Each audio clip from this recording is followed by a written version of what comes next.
他的名字一时间席卷全球，他的著作引发了全球政界、学界的广泛关注。他用15年的时间收集了多个国家的历史数据，绘制出过去300多年世界上多个国家财富分配不平等的演变过程。他就是法国经济学家托马斯·皮凯蒂。精彩内容即将呈现。皮凯蒂建议中国应该走依法治国的道路，通过与房产财富挂钩的税收来解决不平等问题。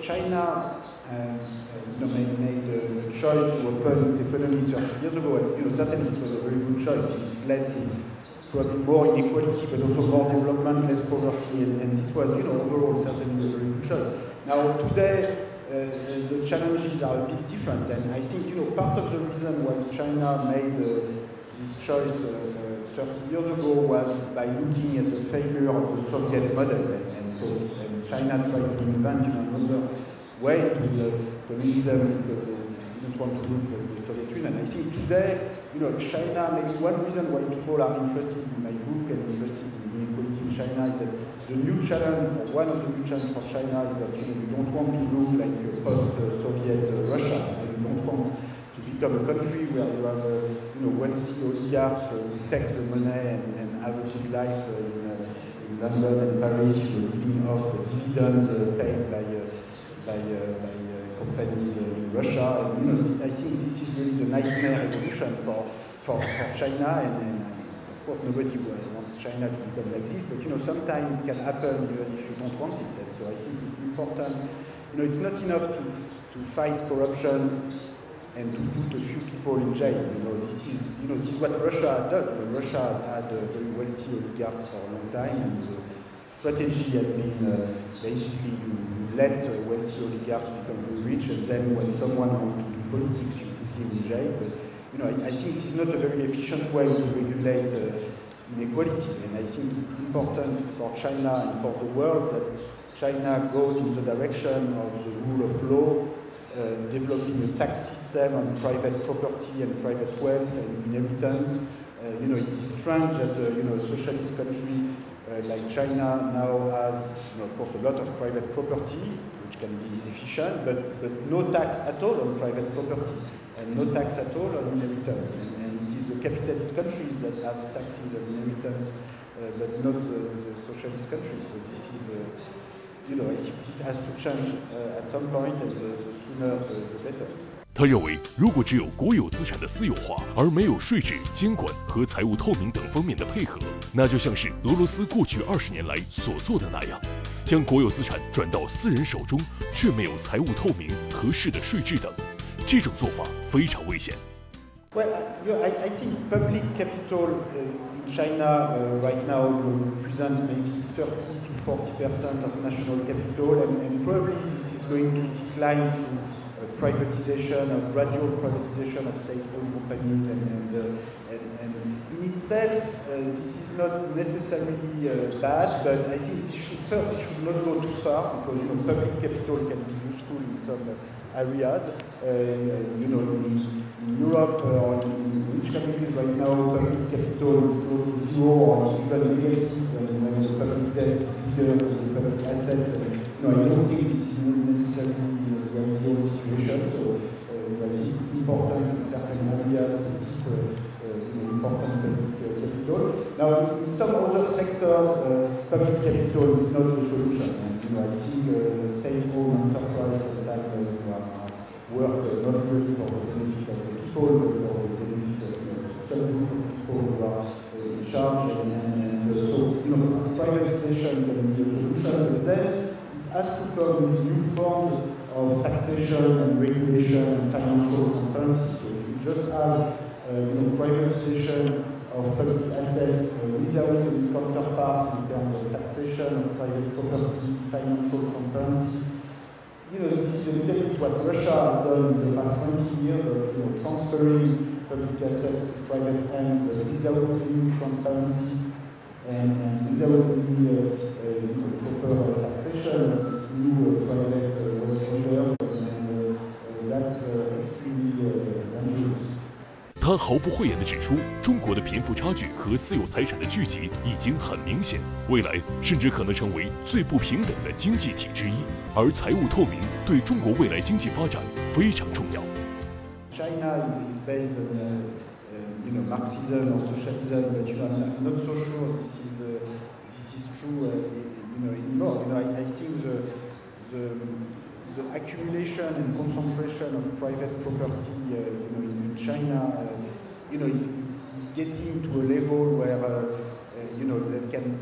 can be or that can become in the future even more unequal than the most unequal capitalist country. And I think the worst part of this evolution is that we might not even be aware of it because our ability to observe income and wealth in China is very limited, in particular because of the lack of financial transparency and China is the only country in the world that I know that has an income tax but that has no income tax statistics.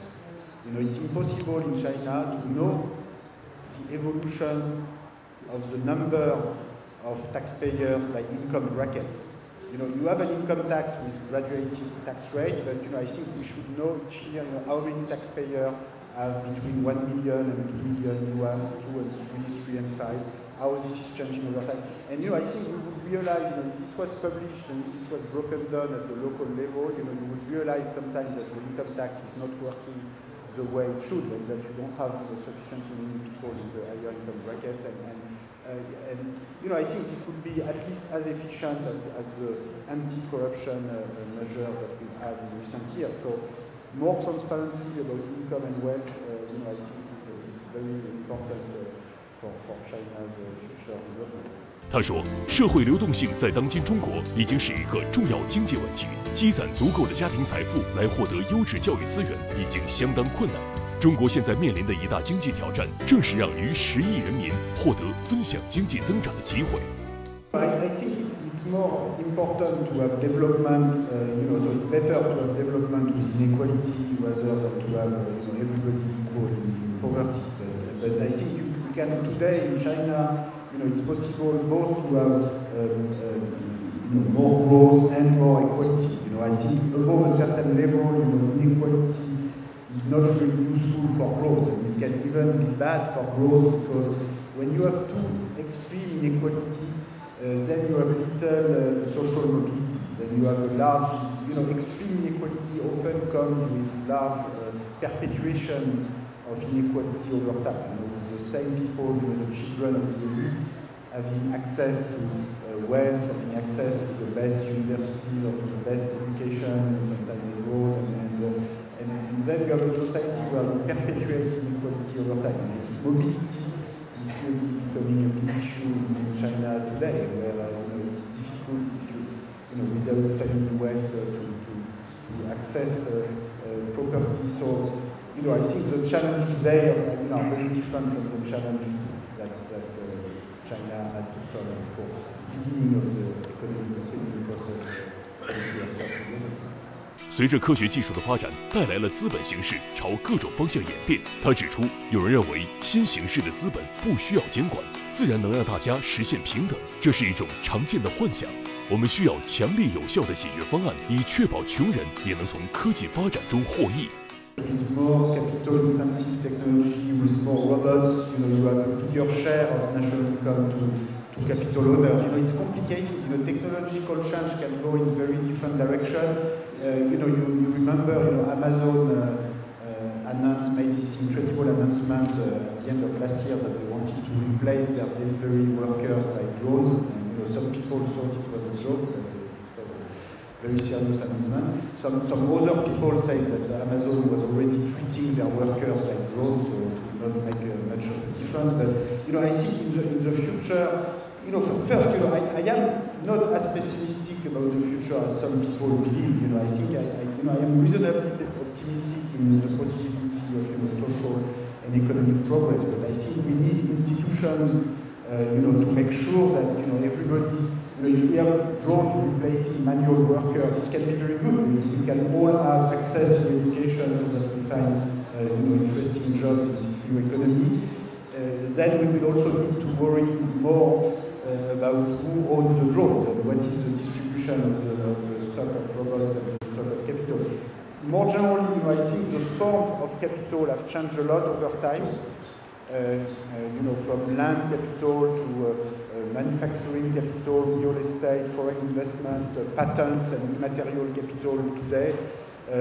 But the underlying logic of capital accumulation and capital concentration have changed less than we sometimes imagine. So, in the 19th century, there was also the view that because land capital had been replaced by new forms of innovation, this was the end of, patrimonial inequality.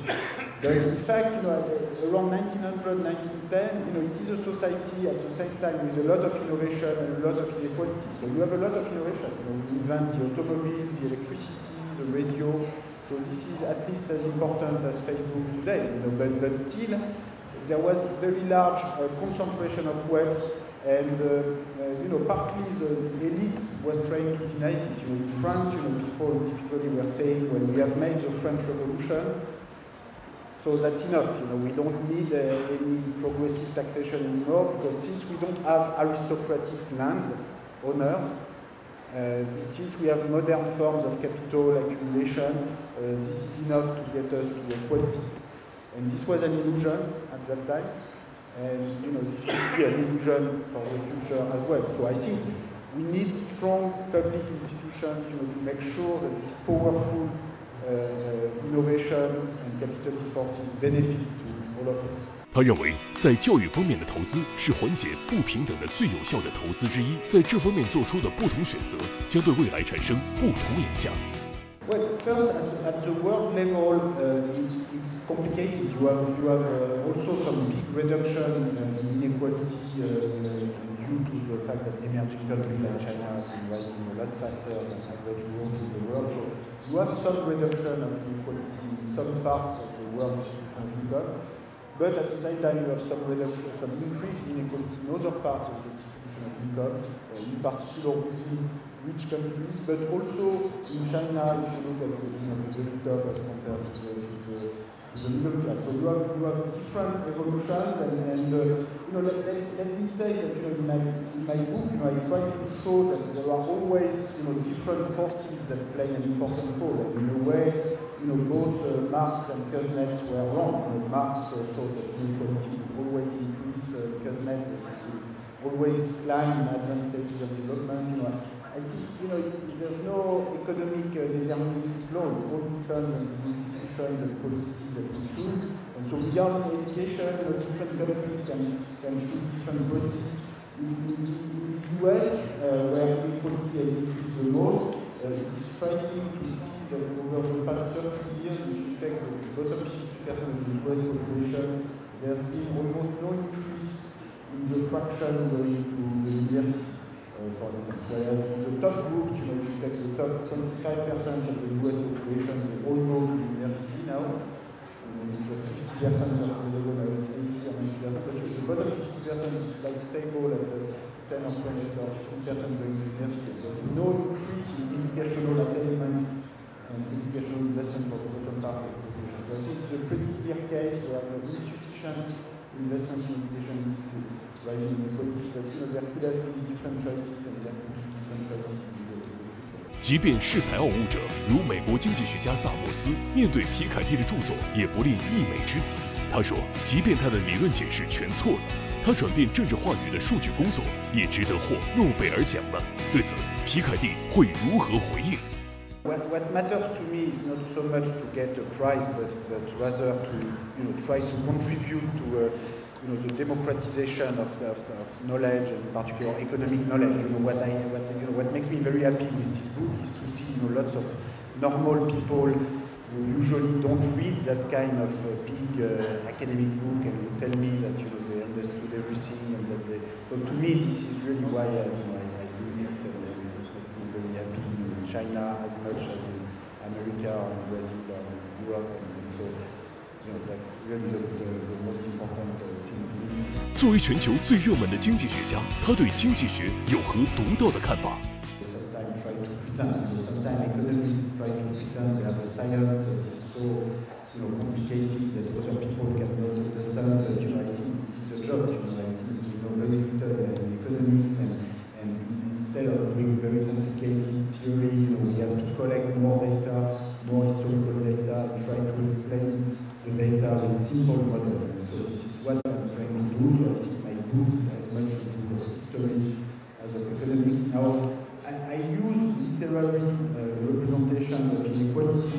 他如何看待21世纪资本论全球风靡？然而，在中国颇具影响力的书评网豆瓣读书上，却仅获得5.9分的好评度。Now, yeah, I was going to say, I'm very happy with the reception in China, so something I'm going to complain, but it just makes me think that, in Amazon in the US at some point, initially, when the book was not so successful, everybody was giving 5 stars, and I think these were mostly people who were reading the book. And then when the book became very successful, many people decided to go on Amazon and give 0 star or 1 star, and there was like a competition where you had 10,000 people giving 5 stars and 10,000 people giving 0 stars, so the average was in the middle. I tend to believe that those who give 5 stars are more those who have read the book, and those who give 0 stars do not read it and just don't like it for other reasons. But I don't know. This is the explanation. Look, I'm very happy with the reception in China, and I've met lots of people who clearly have read the book and who ask me a very precise question about the book. But there's nothing I can do for people who don't read the books.